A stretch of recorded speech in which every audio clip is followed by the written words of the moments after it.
Good afternoon, everyone. Thank you, Chris. That was a lovely introduction. I can't tell you how happy I am to be here, seeing your faces without masks on, seeing your lovely smiles, your beautiful faces. It's fantastic. I see so many people that I know so well in this room. What a treat, and I'm very grateful for it.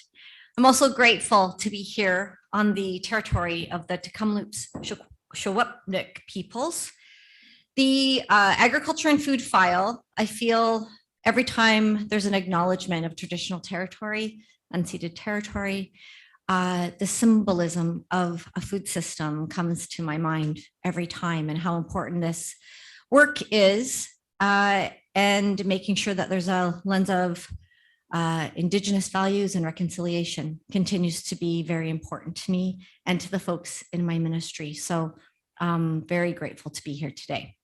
And good for all of you for traveling at a time like this. Some people are a little bit unnerved by it. Oh, I see you. I see so many great faces. This is the first flight I have taken in 2 years, maybe similar to some of you. And I was a little bit worried about it, a little bit unnerved. I hate flying to begin with, so it's always been a good excuse. Can't fly, the pandemic. But it was fine. It was fast to get here. And I was really excited about it. But over the last 2 years, I've been driving everywhere. And what a great way to see British Columbia. I did that as critic a lot. So I've been able to stop in at small farms all over BC and just pop in and say hi. And I just want to start by saying we were coming up last summer and I saw this sign for some berries, and it was coming through coming up between Hope and a Soyuz. And I saw this great sign for berries and I'd been passing it. And I'm like, let's just pull in. So I pulled into this farm and they weren't home. So I dropped my card off on the doorstep. And then about 2 hours later, the farmer called in a complete panic. What's happened? The ministry was here. Is something wrong? And they said, no, she just does that. She just pops in. Anyway, ended up going back and having the greatest conversation and getting this great bottle of berry wine and this cucumber to save for seed. So that's the part of the job I love and I've missed so much. And so being here with all of you feels like that. Feels like I'm on the ground again, and I love it. And I see Chris back there. Hi, Chris. So we have had an incredibly difficult year. That's not lost on anyone. And I think the value of this conference right now is really important. People are talking about a food system in a way that they haven't done for a very long time. And this is kind of the moment of opportunity, in my view.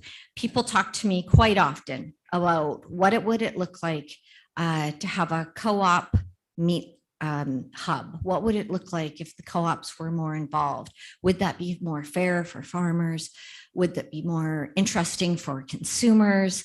And I'm absolutely open to that. I know that Chris we've met quite a few times over this, and it's something that I think is definitely worth exploring. And like I said, with what we've gone through over the last 12 months, I think the moment is now to try and push the envelope.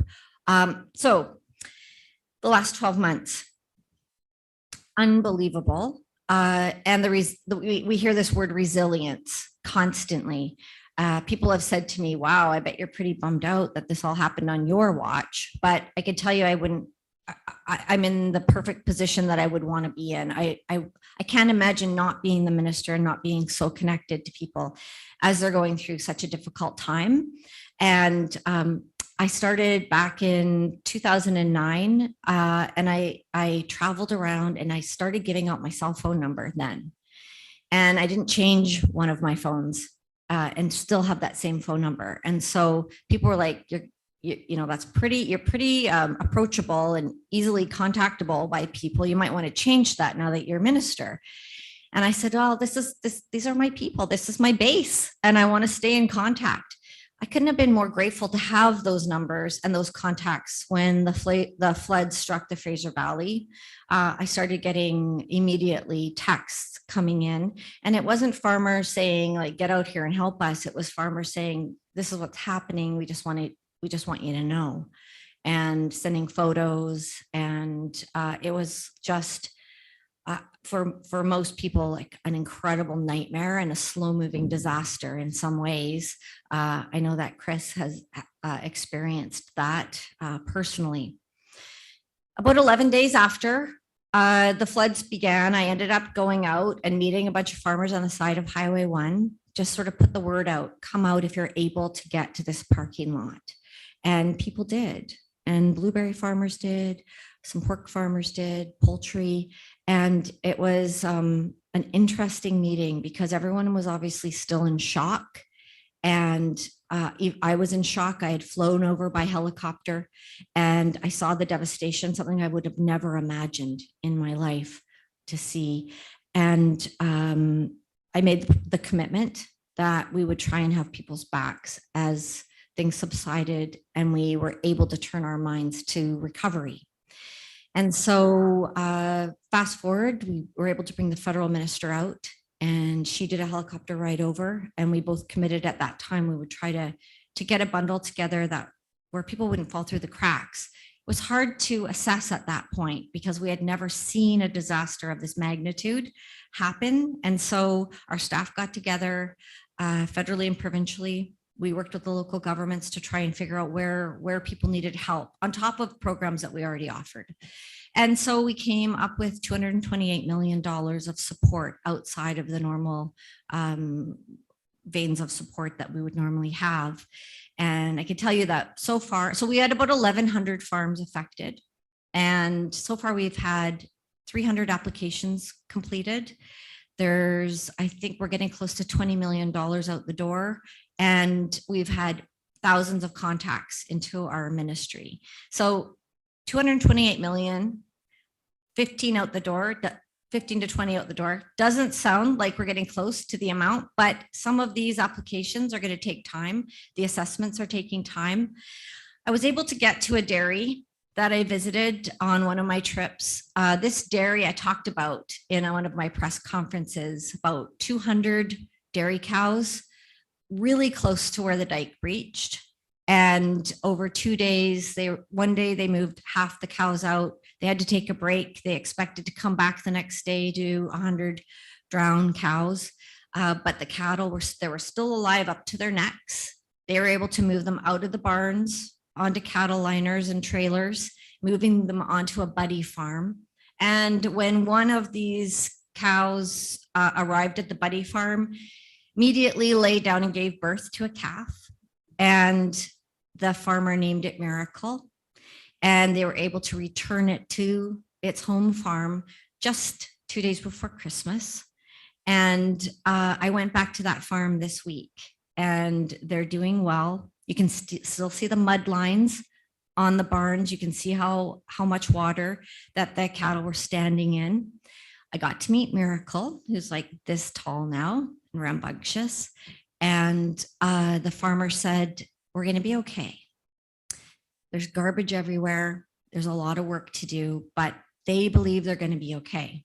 Their neighbor, which had also livestock, completely different scenario, right beside this dairy farm. They got their check for recovery yesterday and they're off to the races to try and get things fixed up. And so when you hear about these packages, often it's some kind of government announcement and it's a lot of big numbers and, you know, there's most likely some criticism that comes along with it. But I just wanted to let you know in this room how it works on the ground and that people are receiving their funds for recovery. And I expect that because they're farmers, they're going to recover. But we got to think about things in a little bit different way now. And I feel like my mandate, which is Grow BC, Feed BC, and Buy BC, has really been addressing some of the issues that we are now confronted with so blatantly. We have to ensure that our regional food systems are stronger. And we have to look at the pinch points that have happened over this last 12 months, well, 2 years, including the pandemic. Where did our food system have trouble? Where can we produce more? Why aren't we processing more in a region? If we can get that under control, I think we will actually be, because of what we produce in BC, 200 land-based commodities, 100 sea-based commodities, we actually will be able to say we are a resilient province. And there's been a lot of work done already. So we're on the right track. Through all of this, we still managed to have farm cash receipts at $16 billion. When I say that number, most people are just like, yeah, 16 billion. It's like agri-food. It's kind of big scale. But no, that includes all of the farms around BC that are small, medium, and large scale that are making sure that they're producing for the market here in British Columbia. So when we reflect on what the role that co-ops can have in all of this, they can have a role. We're creating this food hub network right now. We've got 12 food hubs that have been announced, and I'm super excited about it because like there's so many food entrepreneurs in British Columbia. There's people that have been making soup in a church basement that just needed access to shared use processing equipment. So there's 12 that have been announced. They are just teeming with enthusiasm. I get to go see one later today here in Kamloops. I'm going to go cut a ribbon on one in Salmon Arm tomorrow. And the stories that we are getting in about the products that are being produced are amazing. A lot of them are focused in on accessing primary product from farmers here in BC. And there's a huge tie-in to the domestic food system and potential that can be realized. The food hubs are not a co-op model, but there is the potential now that we've seen the food hub model in play, I think there's a lot of potential for an abattoir hub model that embraces the idea of co-op. And so we're going to be working on that. I had the great pleasure of meeting with the small scale meat processors just before this and TRU and looking at partnerships around skills trades, maybe red seal, meat cutter courses, and also what does it look like on the ground for people that are trying to produce livestock in a system that hasn't necessarily been set up to support small and medium over the years. We've changed the meat regulations and we're making it easier to produce and to sell local meat around the province. But we now have a deficit of infrastructure for that. And so I'm thinking that that's a role that co-ops can maybe play, but that's a conversation that we need to have. So the most interesting thing about coming up here to this conference is that I haven't been to Kamloops for quite some time. But when I did come here last, I was toured around by, so this is when I was critic, toured around by the First Nations Agricultural Association. And they were working on grass-fed beef program, and they were making pemmican. And some of you might have heard this story before, but it's just, you know, everything has come together so that this story makes more sense. Tried this pemmican product, grass-fed beef, wild gathered berries from the area, beautiful packaging, led by the First Nations Agricultural Association. So there was an Indigenous lens. Everything seemed perfect. I tasted it. It was the best thing I'd ever tasted. And I said, where are you selling this? Well, they were selling it in a very small kind of commercial kitchen area. And I said, well, why aren't you selling it on the BC ferries? Why isn't it everywhere? And they said, because it's just, we can't ramp up. And I was like, okay, took my notes down and thought, that's what we got to do. We got to have a place where they can ramp up. So I went away, I did a few years as critic, I became minister, and I was like, I'm going back there to see what's happened. We're going to open up a food hub for these folks. It disappeared and closed down. It took too long to do. But the idea of the food hub network came from Kamloops. And so I'll always credit Kamloops for that. And so that's why I'm really looking forward to visiting the food hub here, the official food hub. There's a lot of barriers in place for farmers. We want new farmers, not necessarily young farmers, any farmers to get out there and do what they're doing. There's been a shift in thinking about what farming is, especially over the last 5 years, in my view. There's larger scale, but then there's urbanites that are starting to embrace the food system and playing a part in that. We partnered with the Young Agrarians for our BC land matching program. And I love this program. So we've seen almost 9,000 acres put into production because of our partnership with the Young Agrarians. And I can't tell you how exciting that is for me to hear, because often as minister, you hear, oh, farmers are getting old, farmers, nobody wants to farm. People are selling their farms, which probably is also true, but it is nice to hear that there's new energy around sustainable farming. And I think most of the land matches have embraced that type of thinking when it comes to food production. We launched our Regenerative Agriculture Network in the fall, and we will be announcing our Regen Advisory Council in the next couple weeks. We are very excited about that because there's, I think, also opportunities for the model of co-op to work within Regen Network. We're calling it Regen BC. So first off, we're just mapping out everywhere that regenerative agriculture is taking place in the province.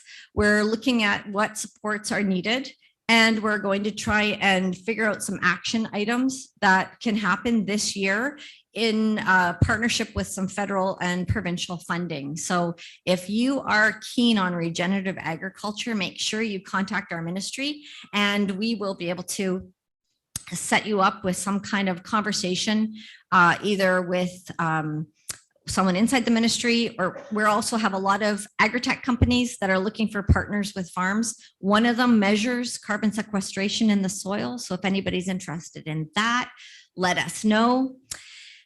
One thing I know that you're going to eat lunch, so I'm going to talk about food to make you a little bit more hungry.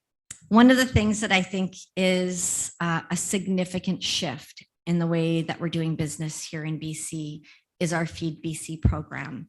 TRU is a partner in our Feed BC program, as well as almost all post-secondary education facilities. We've got our health authorities all signed up for Feed BC. And what that means is that there's more food that is being produced and processed in the province that's moving through our health system, that's moving through our post-secondaries.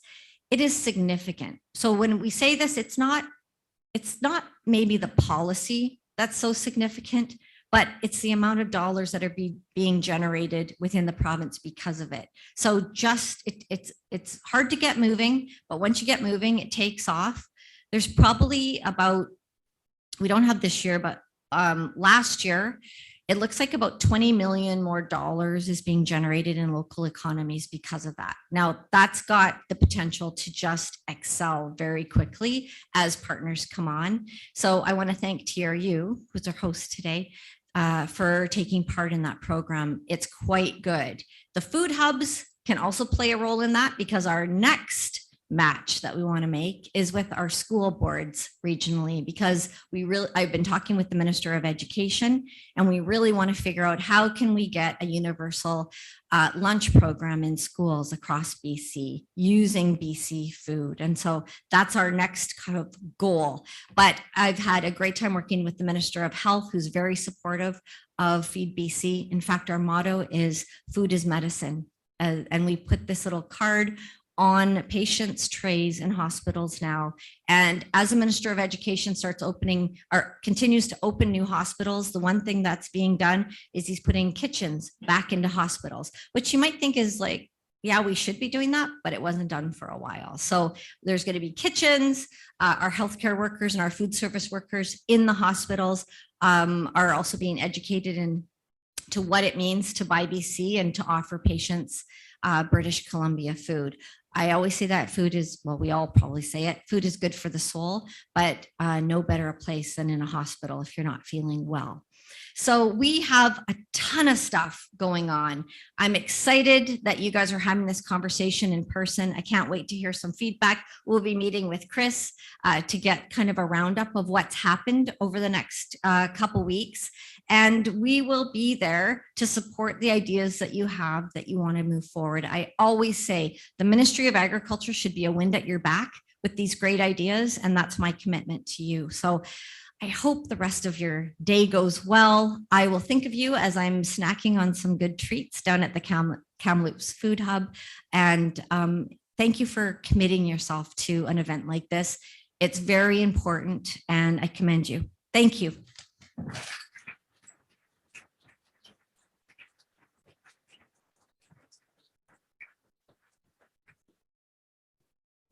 The first time I met with Minister Popham after she became minister was in her office in Victoria, and she grabbed my hands and pulled them across the table and said, "Who walks into my office in the middle of July with clean hands and says they're a farmer?" And she was like, I washed my hands before coming today, honest. But yeah, thank you for being here, Lana. And for your words and the overview of what is going on. It's a lot, and it's exciting. I'd like as the food is there. I know everyone's hungry. I just want to acknowledge our sponsors for lunch today: Community Futures Development Corporation of the Central Interior First Nations and Community Futures of Thompson Country. It's an amazing spread of food. Thank you for your support of this event, and for everyone from these organizations who's also here participating with us. So it's lunchtime. Sessions will be reconvening at 1:30. And bon appetit.